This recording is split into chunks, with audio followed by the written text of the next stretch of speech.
আসসালামু আলাইকুম। আজ আমি আপনাদের জন্য নিয়ে আসছি লইট্টা শুটকির ভুনা। আমি প্রথমে শুটকিটা ভালো করে পরিষ্কার করে কেটে নিব। 1 ইঞ্চি বা 1.5 ইঞ্চি পরিমাণ পিস পিস করে প্রথমে আমি 10 থেকে 15 মিনিট অল্প আঁচে শুটকিগুলা ভালো করে ভেজে নেব। অন্যদিকে আমি পানি বসিয়ে দিলাম।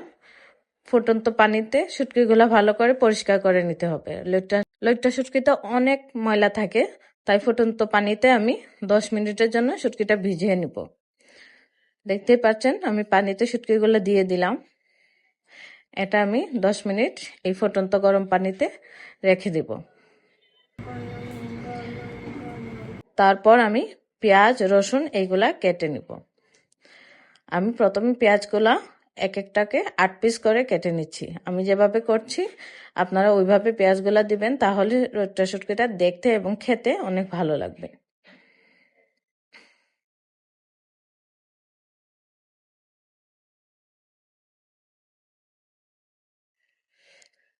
আমি এভাবে একটা একটা করে পেঁয়াজগুলা কেটে নিচ্ছি।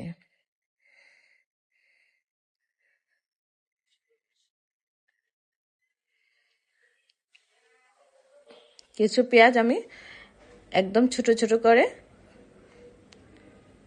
কেটে নিব। আমি রসুনের গুলা গোটা গোটা করে রেখে দিচ্ছি পরিষ্কার করে ছুলিয়ে।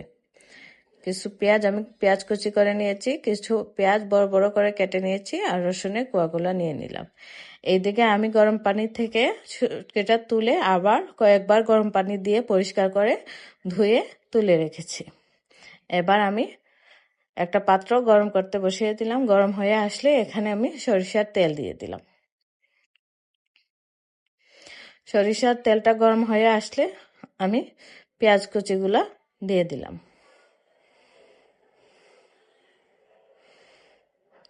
পেঁয়াজগুলো আমি ভালো করে নেড়ে চেড়ে ভেজে নিব।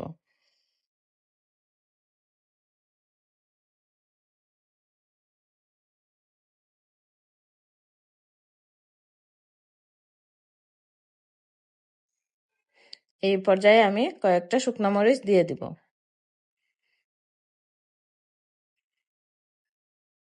শুকনো মরিচ দিয়ে আমি ভালো করে নেড়ে চেড়ে পেঁয়াজটা ভেজে নিব।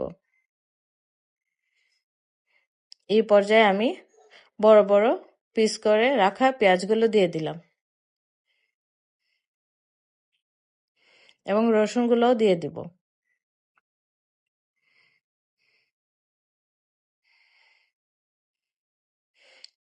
আমি রসুনগুলো দিয়ে ভালো করে নেড়ে চেড়ে একটু ভেজে নিব।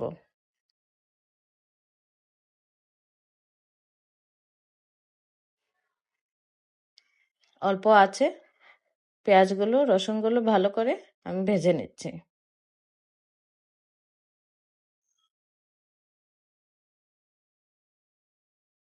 এই পর্যায়ে আমি একটু আদা বাটা, রসুন বাটা, পেঁয়াজ বাটা দিয়ে দিলাম।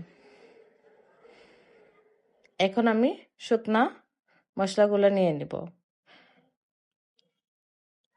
লবণ, হলুদ, জিরা গুঁড়া, আমি ঝালটা একটু বেশি নিয়েছি, ভর্তা ঝাল হলে ভালো লাগে, ধনিয়া গুঁড়া নিয়ে নিলাম। একটু ভাজা ভাজা হয়ে আস এই পর্যায়ে আমি অল্প একটু পানি দিয়ে দিব।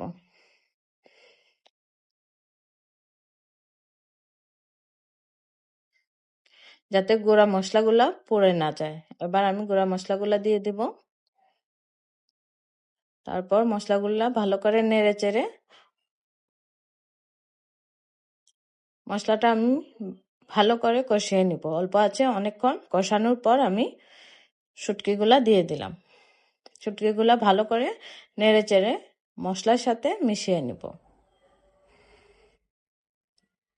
দেখতে পাচ্ছেন আমি ভালো করে শুটকিটা নেড়ে চেড়ে কষানো মশলাটার সাথে মিশিয়ে নিচ্ছি। এই পর্যায়ে আমি অল্প একটু পানি দিয়ে দিব। কয়েকটা কাঁচামরিচ ফালি দিয়ে দিব। ঢাকনা দিয়ে ঘুরে আমি 5 মিনিটের মতো রান্না করব। আমি 5 মিনিট পর ঢাকনাটা খোলার পর অনেক সুন্দর গন্ধ বের হয়েছে। আমি নেড়ে দিচ্ছি। এটা অনেকক্ষণ সময় নিয়ে কষাতে থাকবেন শুটকিটা, তাহলে যত বেশি কষানো হবে শুটকির ভুনাটা তত বেশি মজা হবে। এই পর্যায়ে আমি আরো 5-6 মিনিট পর ঢাকনা খুলে শুটকির ভুনাটা নেড়ে চেড়ে দিচ্ছি। আমি এইভাবে কয়েকবারই শুটকিটা ভালো করে নেড়ে চেড়ে রান্না করলাম। এই লটকা শুটকির ভুনাটা যত আপনি অল্প আঁচে কষাবেন ততই এটা ভালো লাগবে খেতে। আমার রান্না প্রায় কমপ্লিট। এবার আমি পরিবেশন করলাম, দেখেন দেখতেই অনেক লোভনীয় লাগছে, খেতে অনেক স্বাদ হয়েছে। এভাবে করে খেয়ে দেখবেন, অনেক ভালো লাগবে। যদি রেসিপিটা আপনাদের ভালো লেগে থাকে তাহলে আমার চ্যানেলটিতে আরো অনেক খাবারের রেসিপি দেওয়া আছে, আপনারা ঘুরে আসবেন। আল্লাহ হাফেজ।